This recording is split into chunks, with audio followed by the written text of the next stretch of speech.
Assalamualaikum warahmatullahi wabarakatuh. Saat ini kita sudah memasuki pertemuan ke-13. Tema hari ini adalah akuntabilitas keuangan daerah. Gitu. Nah, sebelum kita mulai mata kuliah hari ini, kita berdoa terlebih dahulu. Berdoa sesuai dengan kepercayaan dan keyakinan masing-masing. Berdoa dimulai. Cukup, teman-teman. Jangan lupa juga di samping video ini, teman-teman cek materi-materi yang ada di dalam Bismart. Jadi di sana ada beberapa materi, diantaranya ada handout tentang transparansi dan akuntabilitas, kemudian juga handout budget brief, kemudian ada PowerPoint, kemudian ada juga jurnal-jurnal lainnya tentang public accountability dan ada video. Jadi ada 2 video ini, kemudian juga ada video satu lagi tentang korupsi kepala daerah. Seperti itu. Nah, kita akan mempelajari saat ini tentang transparansi dan akuntabilitas keuangan daerah. Jadi kan kita temanya adalah akuntabilitas keuangan daerah, tapi akuntabilitas itu pada dasarnya dia tidak bisa terpisahkan dari transparansi. Karena dalam sistem akuntabilitas itu sendiri, dia kan menuntut adanya pertanggungjawaban, kemudian laporan melalui dokumen-dokumen yang jelas. Nah, hal inilah yang kemudian menimbulkan transparansi, baik itu transparansi internal atau dalam sesama dinas, begitu, atau sesama kementerian, dan juga menimbulkan transparansi bagi masyarakat seperti itu untuk eksternal. Nah, saya akan full screen sebentar. Nah, ini adalah topik kita. Jadi teman-teman saya harapkan untuk membaca kasus-kasus tentang transparansi dan akuntabilitas ini juga di samping teman-teman melihat materi-materinya. Kemudian ini adalah suatu quote begitu ya dari Menteri Keuangan kita gitu. Di sini dijelaskan, beliau mengatakan bahwa semakin maju orang-orang kita sekarang gitu, terutama karena adanya internet, karena kita terhubung dalam internet. Nah, orang-orang kita ini kemudian mempunyai harapan atau ekspektasi yang lebih dari perilaku, kemudian akuntabilitas, kemudian juga ingin menghindari konflik seperti itu, dan juga ingin kompetisi yang fair atau adil, gitu kan. Nah, salah satunya ini yang di-highlight itu adalah peningkatan akuntabilitas yang diinginkan oleh masyarakat. Nah, ini yang akan kita bahas dalam materi kita kali ini, terutama dalam akuntabilitas keuangan. Gitu. Untuk PPT 1-nya sebenarnya juga sudah dijelaskan beberapa macam akuntabilitas, nanti kalian cek untuk di PPT 1-nya. Gitu. Nah, kita mulai dari sejarah sedikit begitu kan. Kalau misalnya ingin tahu hal yang saat ini sedang terjadi kan kita harus melihat juga ke belakangnya seperti apa begitu. Nah, ini terkait juga dengan adanya reformasi tahun 98. Mungkin teman-teman sudah familiar ketika mendengar cerita-cerita 98, kemudian apa undang-undang yang kemudian keluar seperti itu, pemerintahan yang tadinya sentralistik kemudian berubah menjadi desentralistik begitu kan. Nah, ini ada sedikit gambaran. Jadi sebelum tahun 98, yaitu pada zaman Orde Baru sampai dengan transisi tahun 98, itu akuntabilitas dan transparansi itu masih minim. Jadi sebenarnya dari dulu pun sudah ada dengan adanya sistem akuntansi pemerintahan ya, kalau nggak salah dulu namanya, atau kita biasanya sering dengar SAP, itu sudah ada dari tahun 47 kalau nggak salah. Cuman dia itu sistemnya berbeda dengan sekarang gitu. Kalau sekarang itu dia lebih independen gitu kan, dia lebih bagus, lebih terstruktur dibandingkan untuk dulu ya begitu. Nah, setelah Orde Baru berakhir, kemudian juga mulai era reformasi yang dia itu lebih demokratis gitu.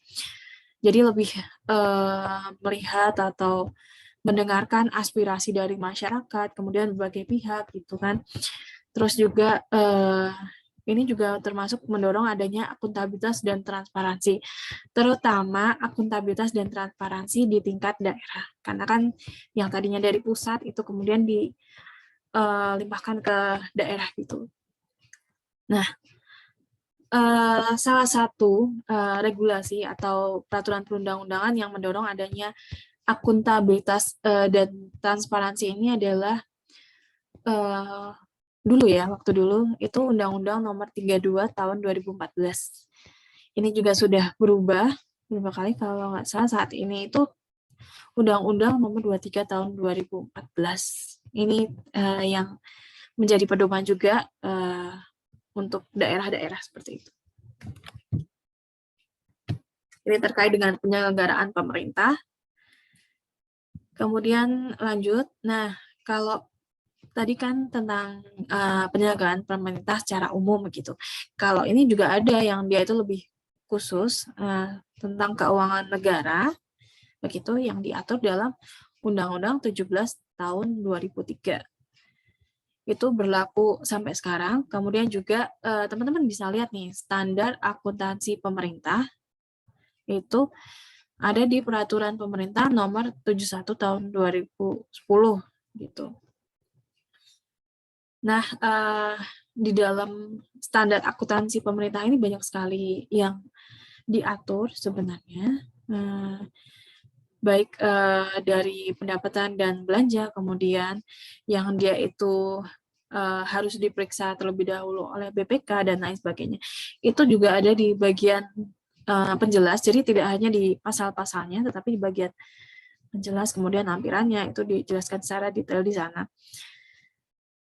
Kemudian juga adanya BPK ini itu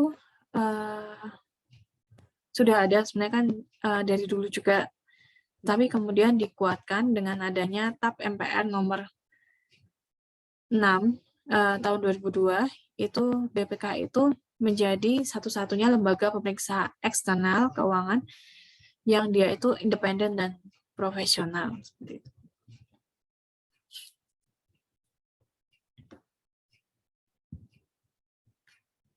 Nah, ini tentang transparansi keuangan daerah gitu, di mana transparansi itu menurut standar akuntansi pemerintah itu adalah prinsip keterbukaan dan kejujuran yang memungkinkan masyarakat untuk mengetahui secara terbuka dan menyeluruh atas pertanggungjawaban pemerintah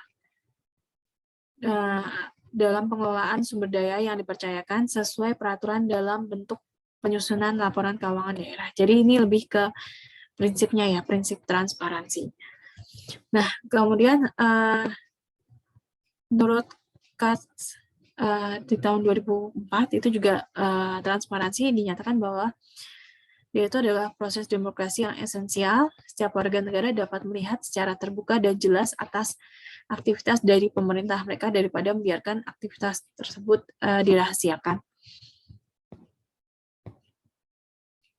Kemudian ini ada beberapa manfaat transparansi, yaitu yang pertama adalah mendeteksi fraud atau kecurangan, ketidakpatuhan, dan meminimalisir kerugian daerah. Seperti itu. Jadi bisa dilihat ini, masyarakat bisa ikut memantau begitu, yang kira-kira mana aja yang tidak sesuai gitu kan. Contohnya waktu kasus keuangan DKI yang bocor itu dulu kan ada dana yang kok kayaknya tidak wajar. Nah, dana yang tidak wajar ini bisa kita katakan itu termasuk dalam kasus pork barrel gitu ya, yang aneh-aneh. Atau contohnya pork barrel bagi dana aspirasi itu yang sekarang masih pro kontra juga seperti itu. Nah, kemudian yang kedua adalah manfaatnya kelemahan dan kelebihan kebijakan dapat terdeteksi lebih awal. Kemudian yang ketiga meningkatkan kepercayaan stakeholders dan masyarakat Ini terutama yang teman-teman tanya nih, public trust itu gimana sih cara mengembalikannya? Nah, salah satunya itu dengan transparansi gitu. Nah, yang keempat juga menciptakan iklim investasi yang lebih baik, karena kalau misalnya iklim kita baik, keuangan kita sehat, otomatis investor-investor tuh mau untuk berinvestasi di negara kita atau daerah kita seperti itu. Nah, ini ada tipe-tipe fraud yang tadi saya bilang, ada 3 tipe, ini menurut ACFE. Ada 3 tipe kecurangan, yaitu kecurangan laporan keuangan, kemudian kecurangan dalam penyalahgunaan aset, dan yang terakhir itu adalah korupsi. Ini yang sampai saat ini masih menjadi PR untuk kita, dan itu kayak sulit banget untuk apa ya, untuk memberantasnya begitu. Bahkan KPK aja yang tadinya independen itu mulai diobrak-abrik begitu kan, teman-teman juga sudah melihat sendiri. Jadi dia mulai dipertanyakan apakah dia masih se-independen dulu atau bagaimana begitu kan. Dulu juga KPK itu punya namanya peraturan di belakangnya yang dasar hukum seperti itu sampai 10 tahun lebih mau direvisi itu susah, karena kan memang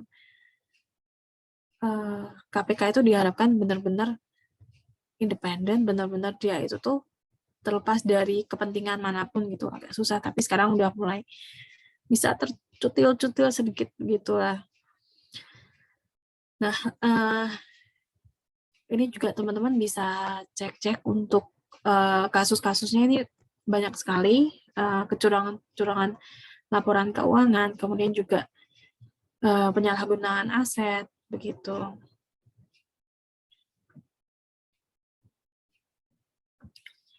Nah, ini ada juga transparansi dalam siklus keuangan begitu. Nah, diharapkan transparansi itu ada di berbagai aspek. Yang pertama itu ada di pengelolaan APBN atau APBD, mulai dari perencanaan kegiatan, kemudian juga pendapatan dan belanja itu harus transparan. Kemudian juga diharapkan ada di bagian pengelolaan aset daerah, begitu, rekrutmen pegawai, terus pengelolaan kekayaan daerah dipisahkan. Ini maksudnya dikelola oleh BUMN atau BUMD, bukan dipisahkan oleh BUMN BUMD ya, tapi maksudnya dikelola oleh BUMN BUMD. Nah, terus yang keempat itu adalah transparansi hasil pemeriksaan internal.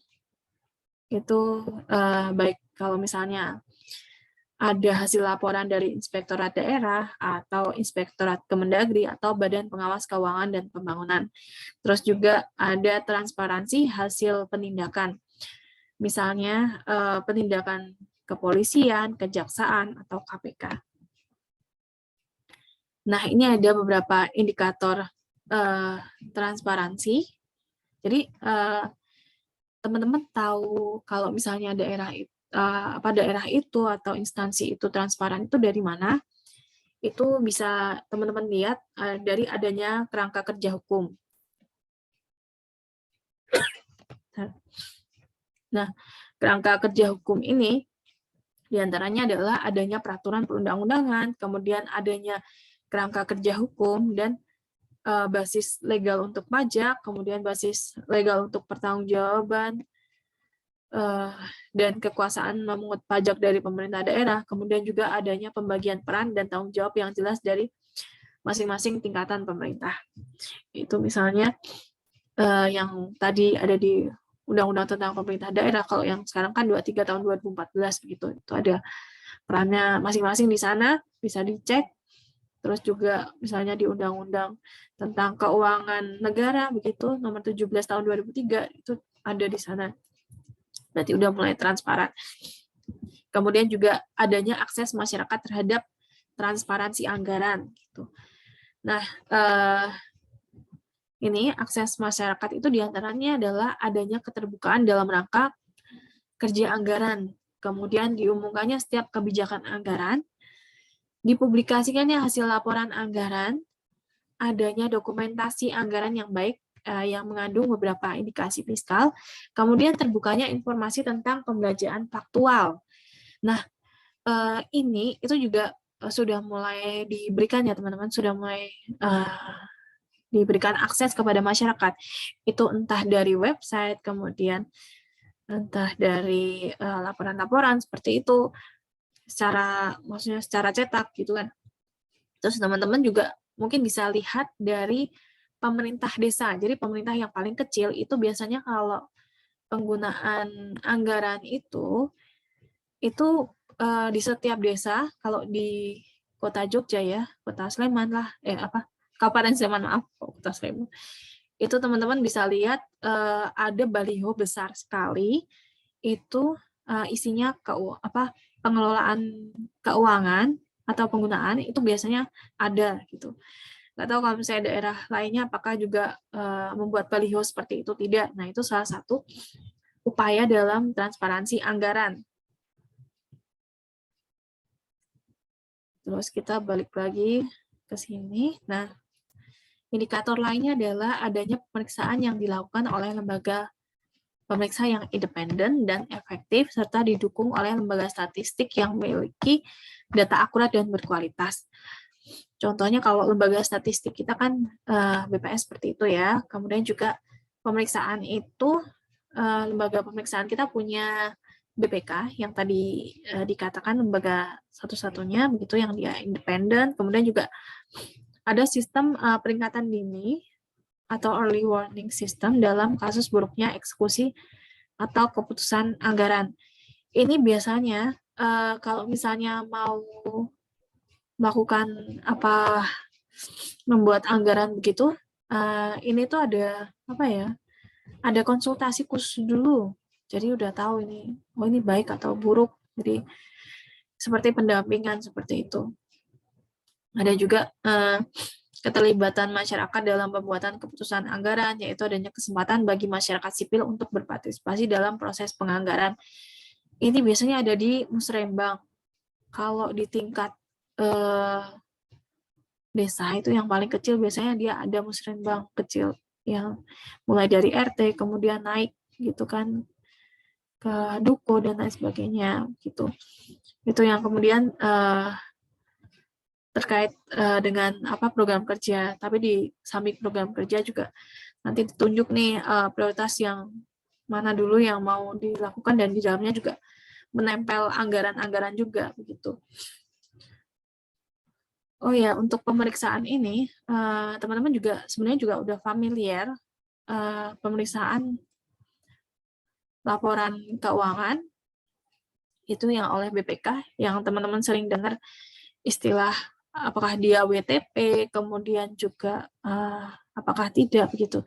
Tapi seringkali itu kadang walaupun sudah ada nilainya seperti itu, ya kita cuma lihat nilainya aja. Tapi kalau misalnya untuk dokumen secara keseluruhan, dokumen penilaiannya tuh masih terbatas diakses oleh masyarakat gitu. Jadi teman-teman instansi, teman-teman pemerintah daerah itu masih takut-takut untuk memflor data-data tersebut ya, karena tadi seperti yang kita di depan tadi kan, semakin tinggi penggunaan internet, semakin tinggi kemajuan manusia kita, dia kan salah satunya pengen kalau misalnya akuntabilitasnya baik, terus kemudian juga di samping itu dia tuh pengen bebas dari konflik gitu. Ketika laporan-laporan itu diberikan ke masyarakat, terus masyarakat juga bisa mengakses bebas, itu akan makin banyak konfliknya gitu. Jadi mereka lebih memilih untuk meng-keep laporan-laporan ini supaya konfliknya itu berkurang gitu. Jadi lebih stabil untuk penyelenggaraan pemerintah mereka gitu. Next. Nah, ini faktor pendorong sistem transparansi. Ini mungkin ada beberapa. Ini kan ada banyak sebenarnya pendorong dan pendukung. Cuman saya berikan contoh dari Pak Wiharto begitu, yang bisa mendorong itu. Salah satunya adalah faktor ketepatan fungsi dan ukuran lembaga, kemudian kejelasan aturan sistem yang mengatur transparansi, ada juga profesionalisme, atau ini terkait dengan SDM-nya, kemudian juga sistem reward and punishment, kemudian persaingan lingkungan yang sehat. Itu yang mendorong sistem transparansi nasional gitu. Nah, kalau ini adalah faktor penghambat sistem itu yaitu antara tumpang tindih peraturan, lemahnya sistem keuangan, kemudian lemahnya penegakan aturan atau hukum, kemudian toleransi masyarakat atas penyimpangan pelayanan publik. Nah,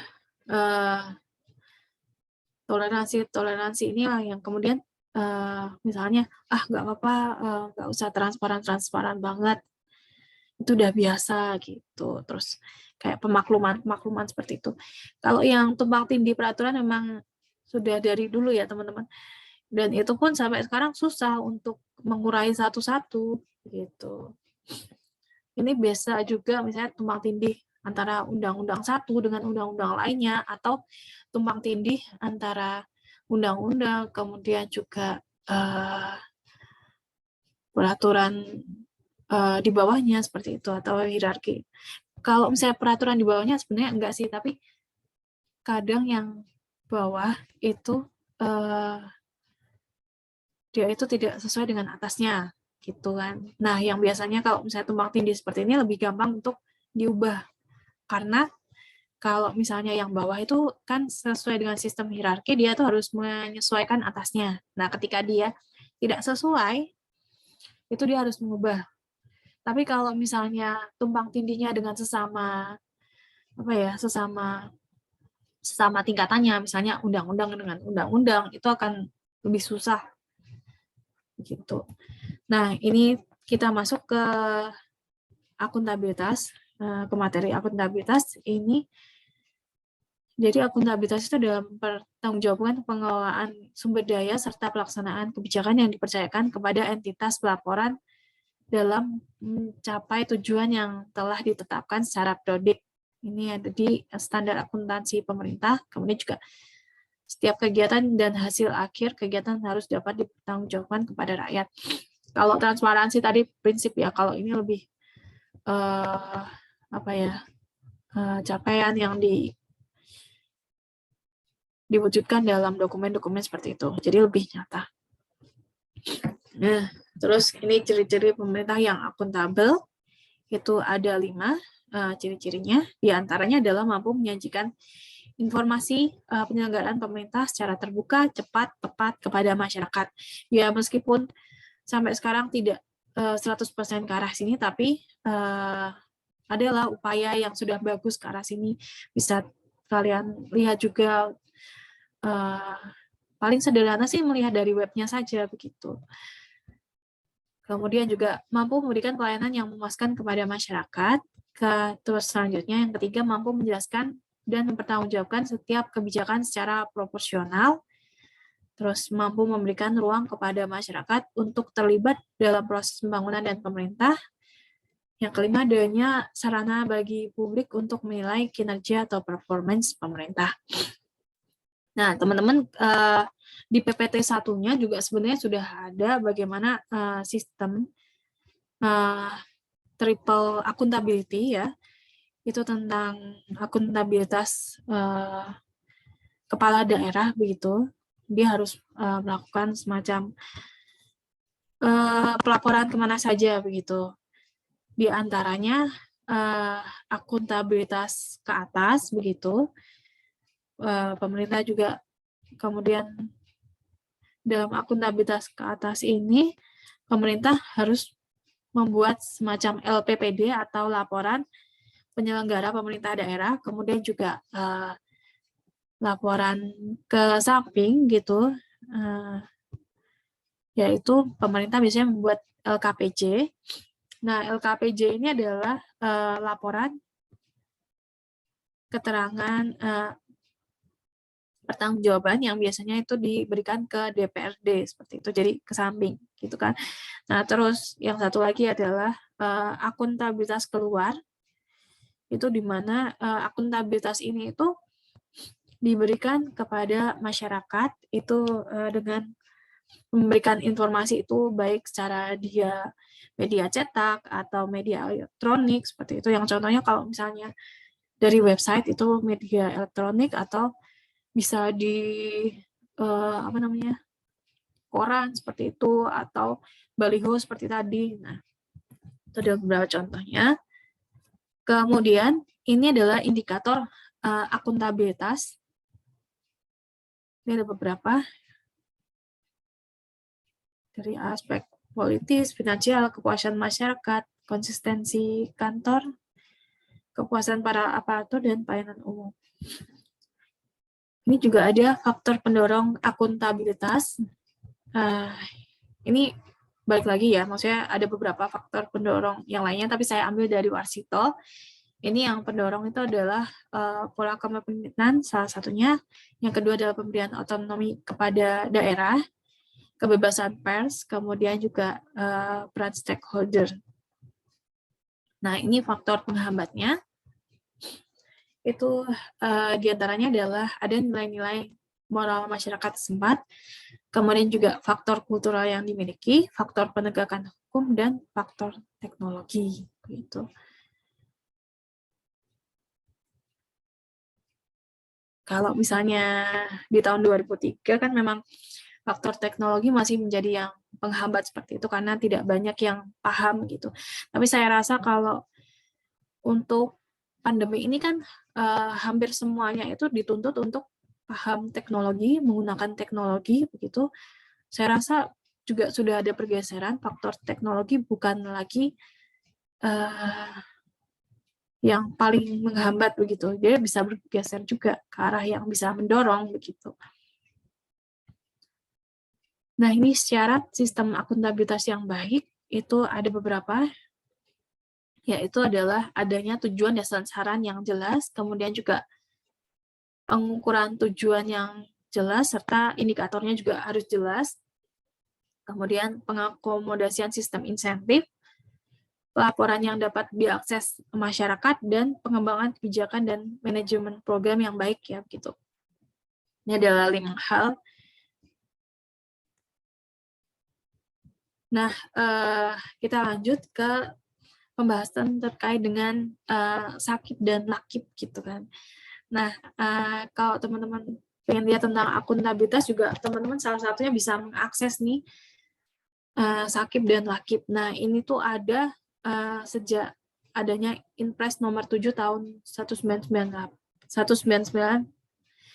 yang mana ini tuh juga sebagai apa ya namanya? Istilahnya respon terhadap 98 juga, kejadian 98 kemarin gitu.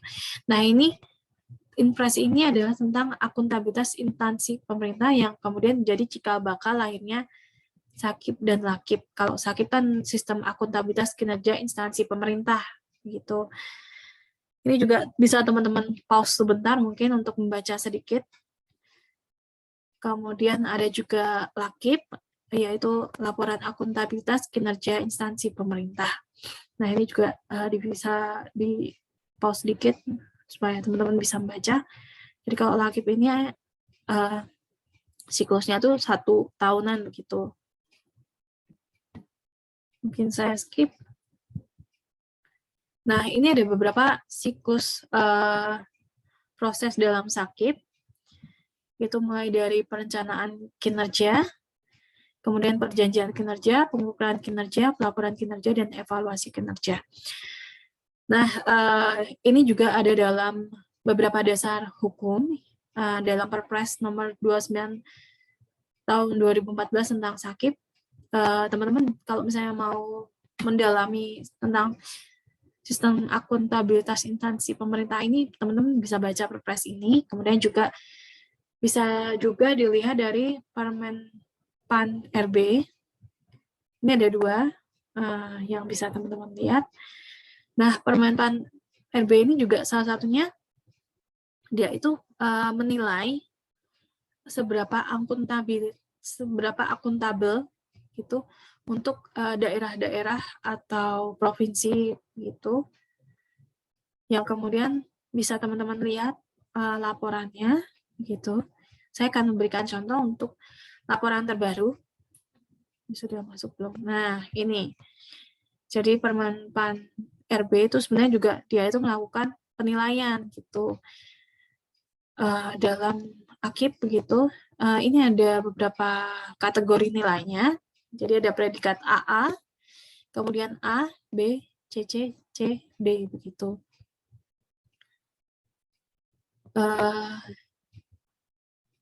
Kalau misalnya rata-ratanya apakah Indonesia ada di A atau B itu di sebelah mana?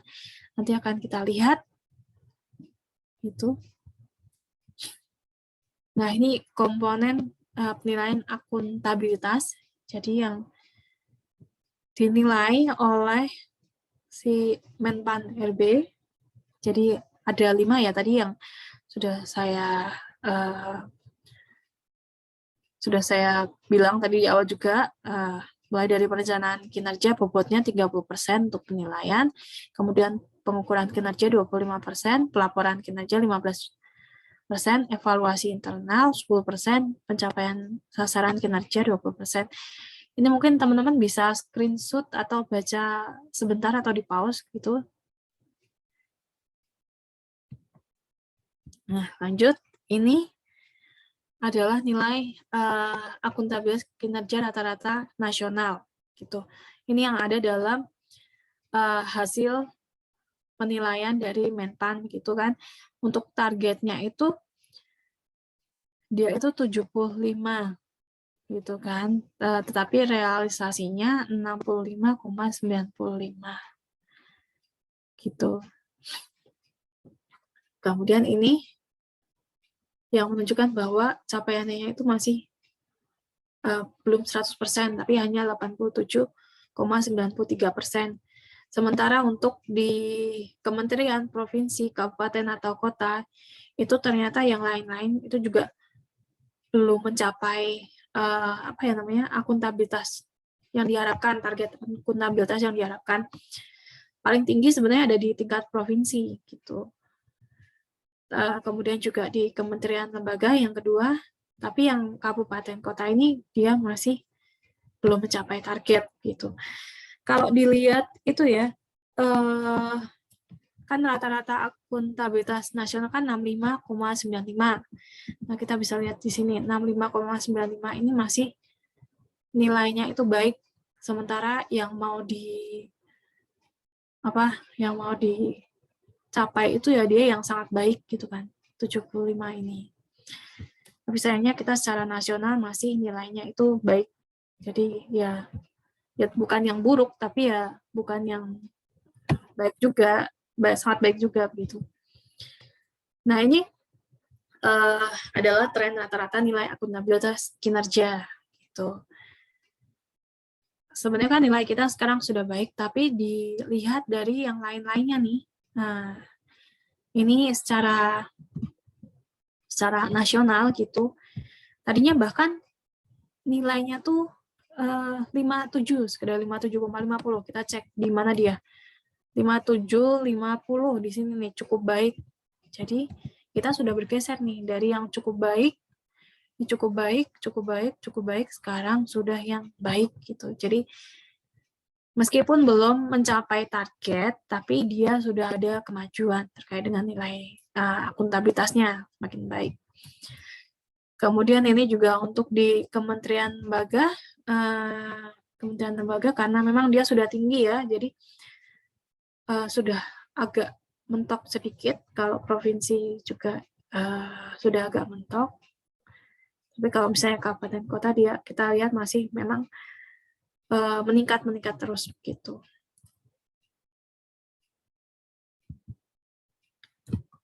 Nah, ini pembahasan terkait dengan reformasi akuntansi keuangan yang ada di Indonesia begitu. Dalam rangka mencapai akuntabilitas dan transparansi nasional gitu. Nah, sebenarnya kalau teman-teman perhatikan sistem keuangan negara kita itu dia itu berkiblat ke Amerika Serikat gitu. Jadi pertama itu ada citizen participation in budgeting atau penganggaran berbasis masyarakat. Itu juga sebenarnya itu adalah kiblat dari Amerika Serikat, di mana dalam melakukan penganggaran seperti itu ada partisipasi masyarakat di dalamnya. Kemudian juga ini ada beberapa apa ya namanya metode lah istilahnya atau pendekatan begitu ya dalam sistem penganggaran gitu. Itu juga sebenarnya kita berkiblat ke arah sini. Ini yang paling terkenal itu yang kita sering bahas itu adalah zero based budgeting dan performance budgeting gitu. Nah, kalau misalnya di Amerika sendiri, mulai dari Presiden Johnson itu dia menerapkan sistem planning, programming, budgeting system.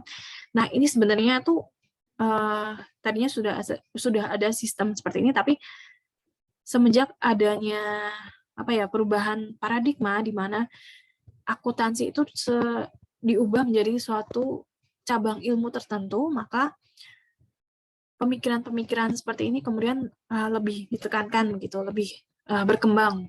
Jadi di sini ada pemikiran dari Presiden Johnson gitu. Maksudnya pada saat kepemimpinan beliau. Nah, kemudian juga ada pada saat periode kepemimpinan Presiden Nixon itu manajemen by objective. Kemudian ada juga saat kepemimpinan Presiden Carter zero based budgeting begitu. Kemudian juga saat kepemimpinan Presiden Reagan cutback budgeting. Kemudian juga yang paling terkenal ini sekarang yang sedang kita capai menuju ke arahnya itu adalah performance budgeting. Ini yang dicetus dan dilakukan di masa kepemimpinan Presiden Clinton gitu, di mana ide reinventing government itu mulai diterapkan di sini. Teman-teman kalau misalnya mau cek atau cari tahu nih tentang budgeting seperti ini, teman-teman buka buku Reinventing Governance karya David Osborne, dan satu lagi saya lupa, tapi saya paling hafal tuh David Osborne-nya itu lagi temannya. Kemudian dalam konsep ini di dalamnya adalah dia itu berusaha mengambil konsep-konsep yang ada di swasta kemudian diterapkan ke pemerintah begitu. Nah, dengan harapan atau dengan konsep yang dia usung yaitu better government without bigger government. Seperti yang teman-teman tahu ketika swasta itu kan dia mengejar suatu efisiensi gitu. Jadi sebisa mungkin orang-orangnya itu tetap tapi kerjanya itu semakin bagus gitu. Jadi bukannya malah pengen bagus tapi juga gedein orangnya, itu nanti malah ada penggemukan di bagian struktur organisasi gitu. Jadi orang-orangnya yang diperbaiki untuk menghasilkan pemerintahan yang lebih baik gitu. Jadi diperbaiki dari segi kualitas bukan kuantitas. Nah, itu yang sebenarnya mau dicapai. Mungkin sampai sini tambahan materi dari saya. Jangan lupa teman-teman baca untuk materi yang lainnya gitu. Terutama juga teman-teman cek-cek kasus-kasus terbaru gitu. Bisa dari baca koran gitu kan, atau teman-teman yang punya gadget, punyalah semua tuh pasti punya gadget ya. Terus luangkanlah kalian untuk melihat berita online seperti itu, terutama yang ada kaitannya dengan kasus keuangan seperti ini gitu. Sekian dulu dari saya. Sebelum kita akhiri mata kuliah hari ini, kita berdoa terlebih dahulu supaya apa yang kita dapatkan di hari ini bermanfaat. Berdoa sesuai dengan kepercayaan dan keyakinan masing-masing. Berdoa dimulai. Cukup, terima kasih. Sampai ketemu minggu depan. Assalamualaikum warahmatullahi wabarakatuh.